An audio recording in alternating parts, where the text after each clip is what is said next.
This is Clubhouse Golf, I'm Tom Denby, and these are the Titleist TSi drivers. So Titleist have brought out two versions of this driver. We've got the TSi 2 and the TSi 3, and what are they trying to do? They're trying to help all levels of golf improve. So how are they trying to do that with their new products? We've got improved aerodynamics by improving the shape of it, but also we've got a new face technology. We've got a new material here to help produce more ball speed, not only off the center of the golf club, but everywhere on the face there. So we've got improved clubhead speed, improved ball speed. Let's hit them both and see if they do exactly what they say they're going to do. So instantly when I put the TSi 2 down behind it, it looks a really classic looking golf club. It's got a great look to it. So even though it's targeted to be a little bit more forgiving and targeted potentially somebody who's going to be a bit more erratic, it still looks great. Titleist are always good at producing golf clubs that look great behind the ball. This is no different. It's got a great classic looking. I like the black head. It's going back to tradition. Oh, that feels great off it. That's got a really good ball flight. So let's hit the other one and get a really good idea in terms of the comparison to the two, in terms of how it feels and how it sounds. So putting the TSi 3 down in comparison to the TSi 2, it does look slightly different. They're both 460 heads, but they look slightly different. This is more of a classic pear looking shape. I would say this is more of a traditional Titleist looking golf club. Again, looks great behind the golf ball. Let's give it a hit, let's see how it feels. Oh yeah, that's really good. Now instantly, actually, when I hit that, that's got a different sound to the TSi 2. It's a bit more solid, if you like, if you want to kind of brand it like that, but it definitely had a slightly different sound to it, but it felt just as good. So we've hit them both now. There's definitely a difference between the two, but I've got James Robinson here, who's a product specialist from Titleist, just to give us a little bit more info in terms of what Titleist were trying to do with this product. So, hi James, hi. Are you all right? Yep. So just give us a bit more information in terms of the goals that Titleist were trying to do in terms of improving their latest product.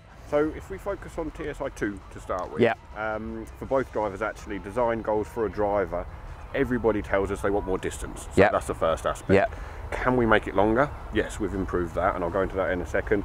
But at the same time, can we tighten the dispersion? We don't want it to come fast off the face if we can't keep it on the golf course. Yeah. Longer and straighter design. Yeah. Looks and feel are very important for some people as well. So if we take those four characteristics, we believe that from TS into TSi, yep. 4 of those have been covered and they're improved. And I suppose traditionally Titleist have always looked great and always felt great. There's always been that kind of bugbear around the distance side of it. So it sounds like you've nailed it this time. Yeah, and you mentioned aerodynamics just before you hit the TSi 2 at the start. They are improved. There's 15% less drag, so yep. the club is going to arrive at the ball faster than yep. the prior generation, but we do want to keep the traditional looks that a Titleist provides. So yep, perfect. You get that package in that head. Yep. Yes, we've done it. So it is 15% less drag.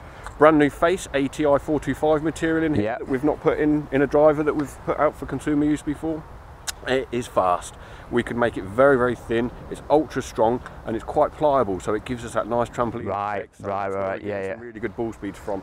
The other good properties about the face is we've actually been able to improve the ball speed across the face. Yep. So we're not seeing drop-offs when we hit it low heel or high toe. Perfect. Also, we're not seeing drastic changes in spin numbers either. So you're trying to hit this club anywhere and launch conditions stay the same. Perfect. And it's going down the middle of the fairway more often. So to help you guys understand that a little bit more, normally in traditional drivers, if you were to hit it off centre, the spin rates would change quite dramatically. So what Titleist have done here is got a face and a product that's going to keep that ball speed and the spin rate pretty much the same across the whole of the face. That's massive. So for off-centre hits, you're still going to get a very, very good golf shot. And one of the ones I hit wasn't the best, and I still got a good ball flight out of it and some good spin rates out of it. So it's definitely working in that tech.